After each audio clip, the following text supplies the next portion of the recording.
Everyone. I'm Rendi Murphee, epidemiologist and the Director of Disease Surveillance here at the Mobile County Health Department. Our health officer, Dr. Kevin Michaels, is traveling today. He couldn't be here. He's been closely paying attention to the events of today and yesterday. I'm joined today by Dr. Stephanie Woods Crawford, the Executive Director of our Prevention and Wellness Division. Today, in conjunction with the Alabama Department of Public Health, we announced the first case of monkeypox in an Alabama resident. This patient is a Mobile County resident who sought health care earlier in the week and met the epidemiologic and clinical criteria for testing at the Alabama Department of Public Health Bureau of Clinical Laboratories. We received the positive result late yesterday afternoon and immediately began our investigation. The patient's behaviors, opportunities for exposure, including in other states and in Mobile County, the illness onset date, the rash progression, age, sex, and other risk factors fit the patterns described nationally. The patient had no known contact with a monkeypox patient, so did not know if they had had skin-to-skin contact with someone who had monkeypox, which emphasizes the importance of raising awareness for our community in general, but in particular, raising awareness for our healthcare community and those that are at most risk for infection. So what are we doing? So it's an ongoing investigation. So our investigators are monitoring the patient, identifying close contacts, contacting and monitoring anyone who had close contact with our case patient, and this will continue for several weeks. Earlier in this week, our health officer, Dr. Kevin Michaels, worked with the Alabama Department of Public Health, the Centers for Disease Control, and the Strategic National Stockpile to complete the paperwork necessary to enroll Mobile County Health Department and the infectious disease physicians in Mobile County in the investigational new drug protocol that's required by the Strategic National Stockpile for the use of the antiviral medicine TPOXX for patients who may benefit from this treatment.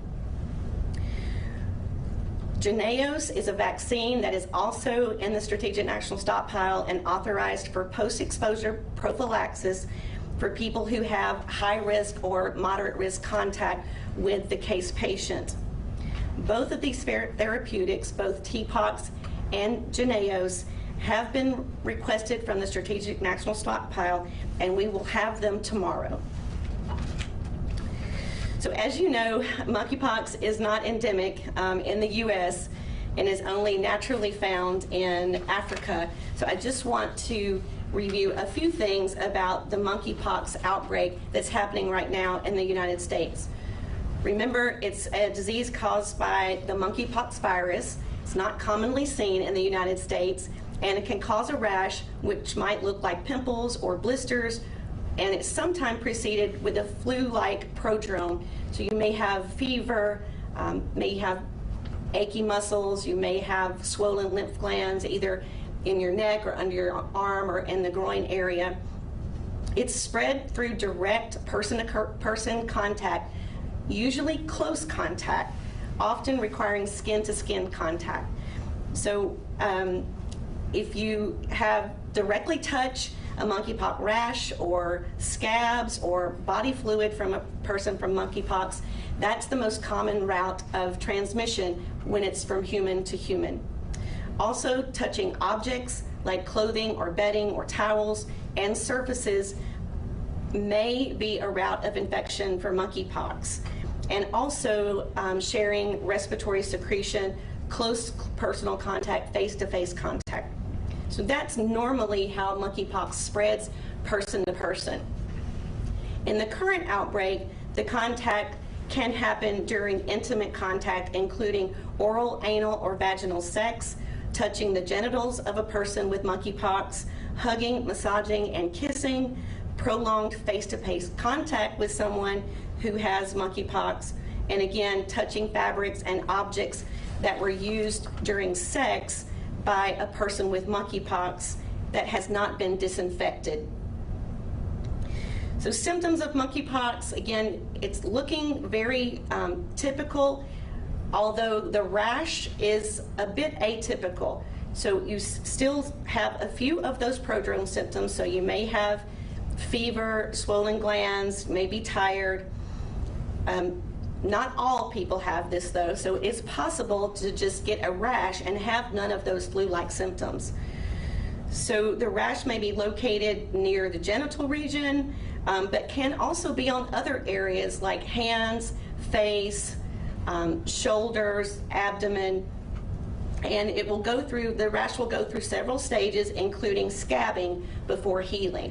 So if you have monkeypox and you have rash, you will not be considered healed until the scabs have fallen off and new skin has grown where the sore once was. These may be blister looking, they may be itchy, they may be very painful, and they may also be seen in mucous membranes like the mouth, also in the vagina or in the anal area. So let's talk a little bit about what we can do to lower the risk of monkeypox infection. So again, you want to avoid skin-to-skin contact with anyone who has symptoms of monkeypox. Usually the rash is the most obvious symptom, or you want to avoid skin-to-skin contact with anyone who's been diagnosed. So please, raise your suspicion of monkeypox if you have partners or if you have a rash on any part of your body, whether or not you think you've been exposed to someone with monkeypox or not. So if you do have a new or unexplained rash or other symptoms, what we want you to do is to avoid intimate contact or avoid sex with anyone until you have been checked out by a healthcare provider. If you don't have a healthcare provider or health insurance, don't worry. You can seek care here at the Mobile County Health Department Clinical Services Division, Family Health. When you see the healthcare provider, so when you go in, if you have a rash, you need to cover your rash. So wear long sleeves, long pants, maybe a hoodie if you have skin sores on your skin when you seek health care, and make sure that you let the provider know that you have a rash and risk factors for monkeypox. We also want you to avoid gatherings if you have symptoms of monkeypox or if you have been exposed to someone with monkeypox. So, particularly if they involve close personal skin-to-skin contact. That's what we're trying to get people to avoid. All right, so let me just wrap up by my remarks by saying that, at Mobile County Health Department and Family Health, we provide open door services and welcome our entire community, regardless of age, race, sex, gender, politics, gender identity, or sexual preferences. And we're determined to provide high quality, culturally diverse, and preventive health services to everyone in our community, including those who identify as LGBTQ. No one should face challenges when it comes to their primary health care, and Mobile County Health Department and Family Health are ready and available to provide services to our community. Thank you for listening and for being here today. I'll take questions first from in the room, and then if we have time, we'll take questions for Facebook.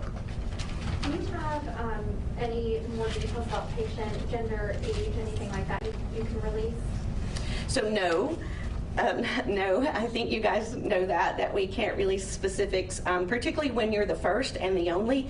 It's very, we need to protect that patient's identity. I will repeat though that the age, sex, race, other risk factors mirror what we're seeing nationally. How many close contacts have been identified? A few.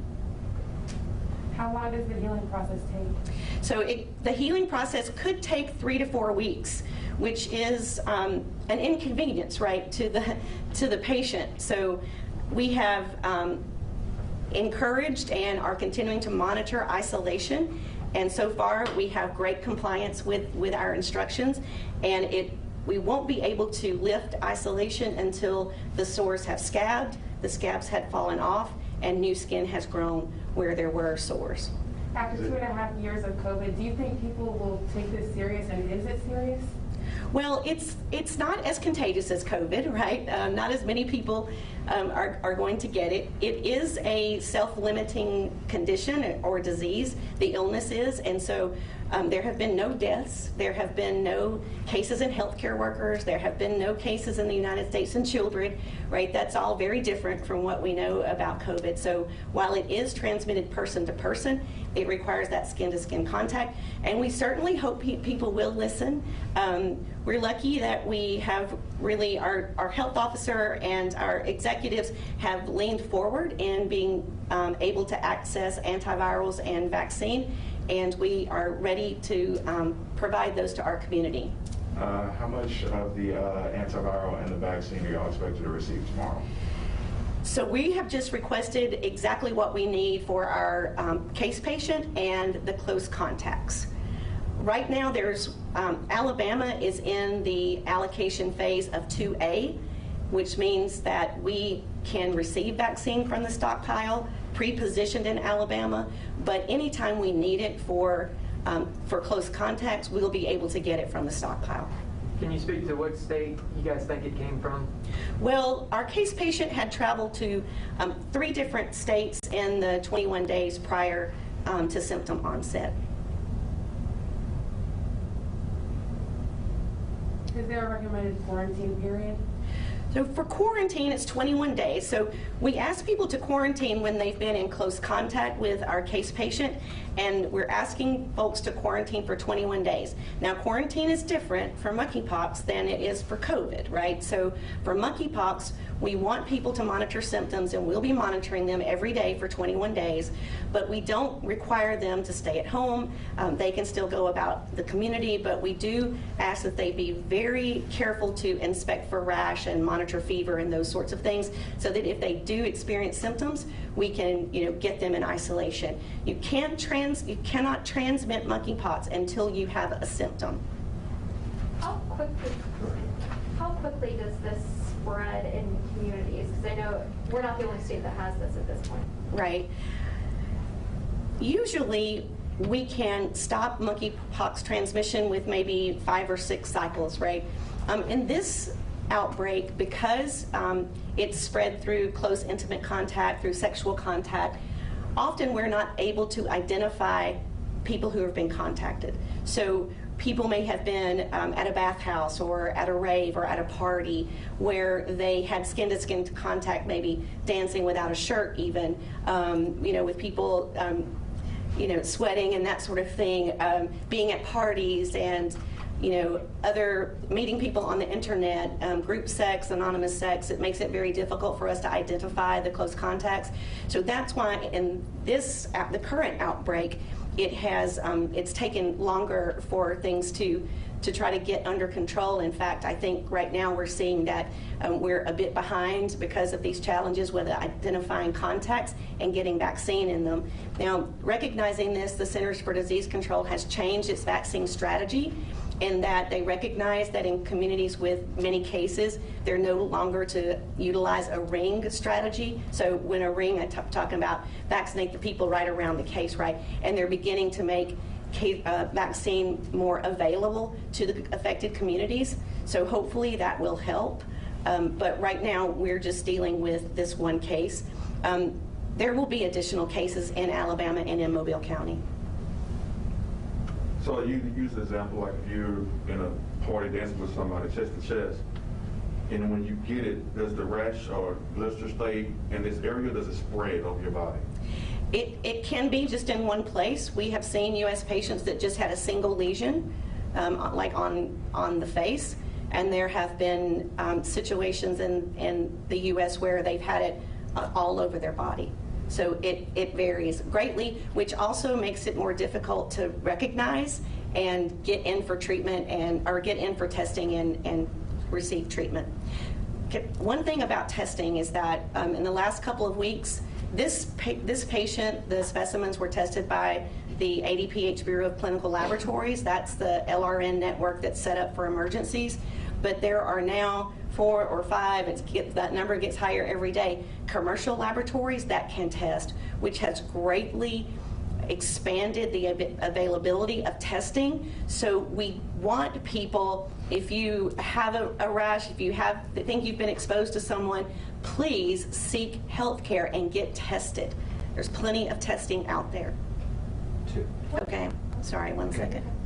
Two, is a person contagious before symptoms if they've been exposed? So a person is not contagious before symptom onset. But remember, a symptom might be the rash, it might be a fever, it might be a swollen gland. Can it be transmitted by from toilet seats? So the question is, can monkeypox be transmitted by toilet seat?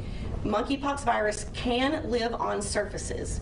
So if we have someone who's isolating at home, we recommend that they use a separate bathroom and that you disinfect hard surfaces frequently. Did you have something else? Yeah, just what's the main takeaway for the, Mobile County as a whole on this announcement today? Yeah, I think the main message that we'd like everyone to know is that we potentially have local transmission of monkeypox virus. It is, in our community.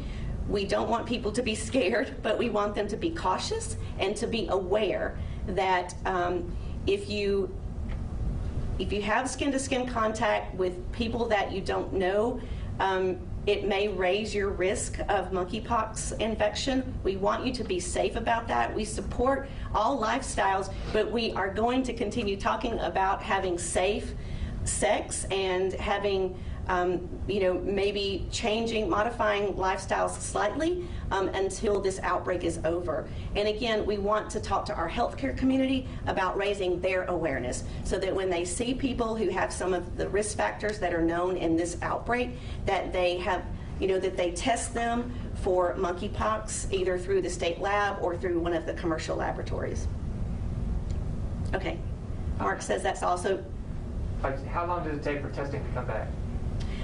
Generally, it's done the same day at the state laboratory. Now, I don't know what is happening at the commercial labs, but through the state LRN, if they get the specimen first thing in the morning, they have results by the afternoon, Monday through Thursday. Okay, thank you all.